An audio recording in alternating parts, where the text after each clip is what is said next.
Je voudrais d'abord vous remercier de participer à ce colloque de la chaire Paysage Énergie consacré au patrimoine et à la transition.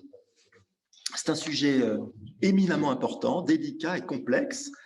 Et je vais vous proposer une introduction directement qui va faire quelques hypothèses de façon à ce que ça puisse éventuellement reparaître en filigrane dans la journée à travers les différentes interventions. Donc, proposer quelques termes d'enjeu entre patrimoine, paysage et transition énergétique. Et puis, formuler l'hypothèse que chacun de ces champs mérite une forme d'évolution en forme d'élargissement pour mieux s'interconnecter avec les autres. Commençons par le patrimoine et le paysage. Le patrimoine n'est-il pas victime du syndrome du monument ? Dit autrement, le monument ne cache-t-il pas le patrimoine comme l'arbre cache la forêt? De fait, nous avons une approche du patrimoine souvent réduite à l'objet, car notre culture, plus architecturale que paysagère, plus picturale qu'écologique, s'accroche au plus facilement visible: la cathédrale, le château, la pyramide, la dune, le terri, le mont, mais aussi l'église, la chapelle, le moulin, la cheminée, le chevalement, le lavoir. Notre regard, à 1,50 m du sol, glisse vite sur l'horizontale et s'arrête volontiers au vertical. Or, la qualité du paysage que nous percevons et dans lequel nous vivons n'est pas le résultat de la somme d'objets épars et indépendants les uns des autres. L'objet, tout monumental qu'il soit, tout patrimonial qu'il soit, ne fait pas le paysage. C'est la relation à l'objet qui fait paysage. Cette attention à la relation nécessite un effort, une prise de conscience et une attention. Lorsque je prends le château en photo, je ne prête pas attention à la prairie du premier plan, ni au chemin sur lequel je me suis arrêté. Ce sont pourtant eux, chemins et prairies, qui permettent qu'une relation visuelle, mais plus profondément sensible, s'établisse en intégrant tout, le château et sa silhouette, bien sûr, mais aussi la prairie et son vert lumineux, ses fleurs et son odeur d'herbe fauchée, et le chemin, son ombre fraîche et sa texture rugueuse de cailloux. Le paysage, j'ai coutume de le dire, est relationnel. Il est le fruit d'un écheveau complexe de relations de deux ordres. Des relations écologiques ou fonctionnelles qui font la matérialité du territoire, dans mon exemple, relation entre le chemin, la prairie et le château, et des relations sensibles, immatérielles, faites de perception, de représentation et d'usage entre les populations et le territoire. Dans mon exemple, le marcheur, avec son appareil photo, qui suspend son pas, qui tourne la tête et qui prend une photo car une émotion le saisit. Lorsque les qualités de ces relations sont établies, un attachement s'opère. Et tout à l'heure, Hélène Melin, que je présenterai, nous parlera de l'attachement. On peut aimer son lieu de vie, en être fier, au point de vouloir le pérenniser. C'est alors que le paysage se fait patrimoine, héritage à transmettre. Le patrimoine, nous dit l'UNESCO, est l'héritage du passé dont nous profitons aujourd'hui et que nous transmettons aux générations à venir. Nos patrimoines culturels et naturels sont deux sources irremplaçables de vie et d'inspiration. Mais le paysage ainsi compris comme patrimoine n'est-il pas excessivement figé? Comment pérenniser un paysage par essence évolutif, fait de maisons qui se construisent, de routes qui se bitument, d'espaces publics qui se débitument, d'arbres qui poussent et d'autres qui se coupent, et d'énergie qui se renouvelle? L'hypothèse que nous défendons est que, bien compris comme écheveau de relations, le paysage ne peut pas être confondu avec une image fixe. De même que le patrimoine doit dépasser le monument, le paysage doit dépasser le tableau ou la carte postale. Comme trame de relation, il devient un tissu qui assemble en permanence les vivants entre eux, humains et non-humains, sans séparation, qui assemble les objets entre eux, ruraux et industriels, urbains et naturels, sans exclusion, et qui assemble les vivants et leurs artefacts à travers des liens sensibles sans coupure affective. Il est lui-même vivant, en évolution permanente et engage l'avenir. Ce sont ces relations à deux niveaux, matérielles et immatérielles, écologiques et sociales, naturelles et culturelles, scientifiques et sensibles, qui sont à créer, pérenniser ou réparer selon les cas. Le paysage relationnel, patrimonial, ne peut donc s'envisager que comme projet au plein sens du terme, résultat, mais aussi intention et surtout processus, tissage permanent. Que vient faire la transition énergétique et écologique dans cette affaire de patrimoine et de paysage?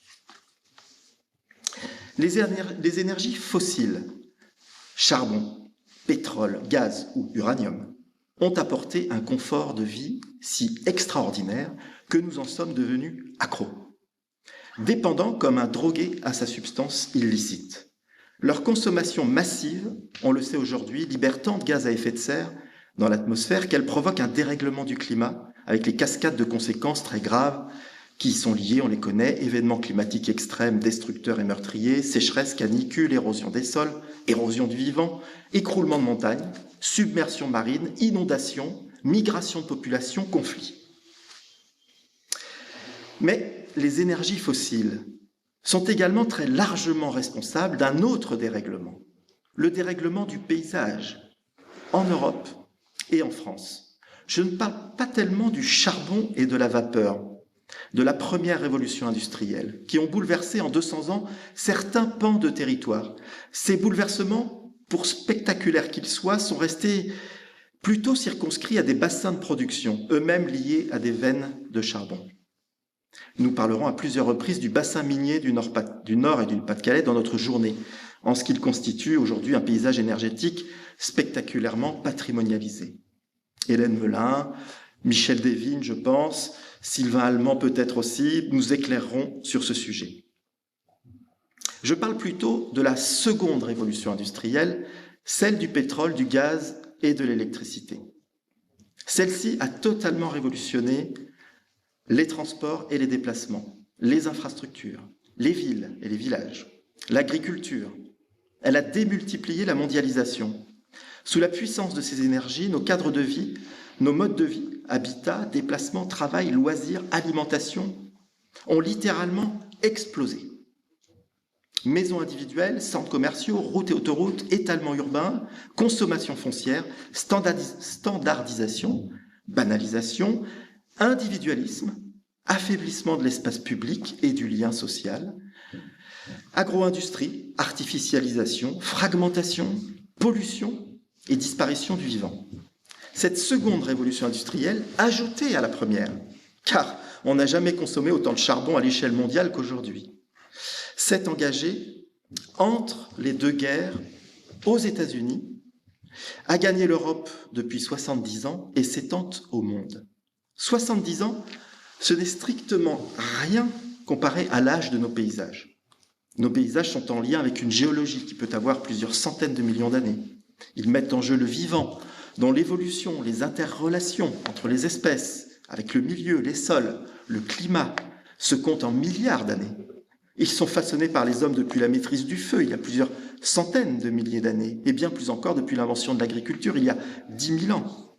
En 70 ans, les énergies fossiles marquent une accélération stupéfiante de l'évolution des paysages qui dépasse leur simple transformation et marque un bouleversement radical.